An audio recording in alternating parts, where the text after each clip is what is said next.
Hello everyone, 5 minute law break में आज हम सीखेंगे क्रिमिनल कॉन्स्पिरेसी, जिसे भारतीय न्याय संहिता में धारा 61 में बताया गया है। देखिए, पहले आईपीसी में ये सेक्शन 120A थी। अब बीएनएस जब आई है भारतीय न्याय संहिता, इसमें सेक्शन 61 है। क्या है? देखिए, सेक्शन को पढ़ने का और कॉन्सेप्ट को समझने का सबसे आसान तरीका ये होता है कि आप सेक्शन को ब्रेक कीजिए, सेक्शन को टुकड़ों में बांटिए और उसके बाद में उसकी इंटरप्रिटेशन कीजिए, तो आपको उसका सही मीनिंग निकालने में आसानी होगी। क्या है? देखिए, जब दो या अधिक व्यक्ति कोई अवैध कार्य या कोई ऐसा कार्य जो अवैध नहीं है, अवैध साधनों द्वारा करने या करवाने के लिए सामान्य उद्देश्य के साथ सहमत होते हैं, तब ऐसी सहमति आपराधिक षड्यंत्र कहलाती है। देखिए, यहीं से एमसीक्यूज बन जाते हैं। अब इसमें है जब दो या अधिक व्यक्ति, अर्थात हम इसको ये भी कह सकते हैं कि अगर क्वेश्चन ये किया जाए कि भाई आपराधिक षड्यंत्र में कम से कम कितने व्यक्तियों का होना आवश्यक है, तो कम से कम 2 व्यक्तियों का होना आवश्यक है, या अधिक व्यक्ति हो सकते हैं, 2 से ज्यादा हो सकते हैं। तो आपराधिक षड्यंत्र के लिए जरूरी है कि 2 या 2 से अधिक व्यक्ति हों।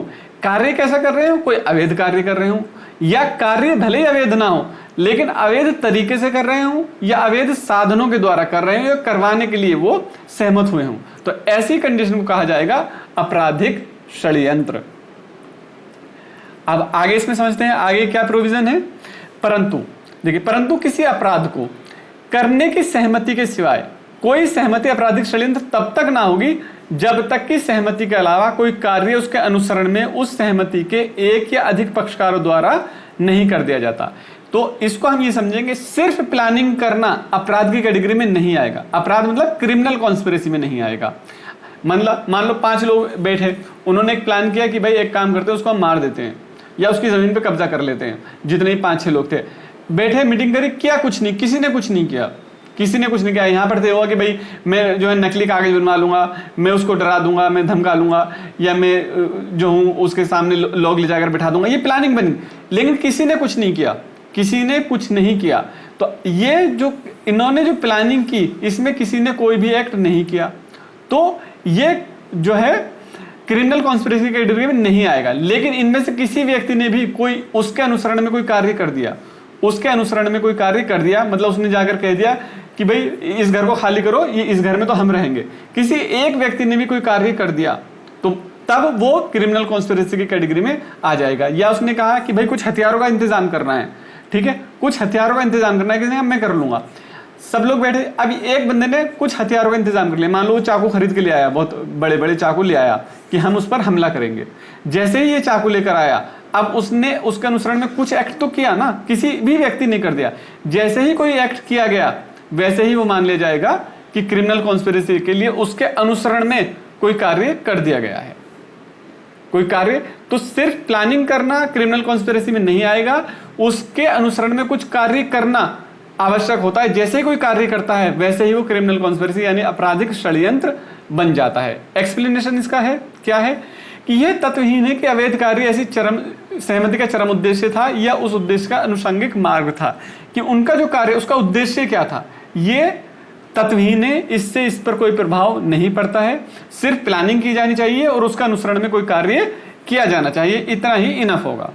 दूसरा क्या है कि जो कोई मृत्यु, आजीवन कारावास या 2 वर्ष या उससे अधिक के कारावास से दंडनीय अपराध करने के लिए आपराधिक षड्यंत्र में शरीक होगा, या ऐसे षड्यंत्र के दंड के लिए संहिता में अभिव्यक्त उपबंध नहीं है, तो वह उसी प्रकार दंडित किया जाएगा मानो उसने उस अपराध का दुष्प्रेरण किया हो। कोई ऐसा षड्यंत्र कर रहे हैं जिसमें कारावास है वो या तो मृत्यु का है, या आजीवन कारावास है, या 2 वर्ष से अधिक है, तो उसको जो पनिशमेंट मिलेगा वो ये माना जाएगा कि वो उसने किया है, और दुष्प्रेरण का जो उसका अपराध होगा, जो भी अपराध दुष्प्रेरण का होगा, वही जो अपराध का जो दंड है उसको वो वही मिलेगा, जैसे कि मान लो उसने वो उसका दुष्प्रेरण किया हो। इन्होंने डायरेक्ट ना करके इसके दुष्प्रेरण के थ्रू उसके पनिशमेंट की बात की है, ठीक है। दूसरा, अगर पूर्वक रूप से दंडनीय अपराध को करने में आपराधिक षड्यंत्र से भिन्न किसी आपराधिक षड्यंत्र में शरीक होगा, वह दोनों से किसी भांति कारावास है जिसकी अवधि 6 मास, मतलब जो भी 2 वर्ष तक बताया गया है, अगर 2 वर्ष से कम का कोई अपराध के लिए षड्यंत्र में शरीक होता है, तब उसका पनिशमेंट कितना मिलेगा? 6 माह का। मतलब मृत्यु, आजीवन कारावास या 2 वर्ष से अधिक के कारावास का कोई अपराध करता है, क्रिमिनल कॉन्स्पिरेसी करता है, तो उसको दुष्प्रेरण के तौर पर देखा जाएगा। जो पनिशमेंट दुष्प्रेरण का होगा वही उसका होगा। और अगर उपरोक्त से भिन्न है, अर्थात 2 वर्ष से कम के कारावास वो आपराधिक षड्यंत्र में शामिल होता है, तो उसको 6 माह का जो कारावास है, 6 माह तक के कारावास से उसको दंडित किया जाएगा, या हम इसको कह सकते हैं 6 माह से अधिक का कारावास नहीं होगा। ये प्रोविजन जो है भारतीय दंड संहिता में धारा 120A में दिया गया है। उम्मीद है आपको इसका कॉन्सेप्ट समझ में आया होगा। नेक्स्ट किस टॉपिक पर आप ये वीडियो चाहते हैं हमें बताइए, ये वीडियो कैसी लगी आपको। तो मिलते हैं किसी और इंपॉर्टेंट वीडियो के साथ, तब तक के लिए धन्यवाद। जय हिंद, जय भारत।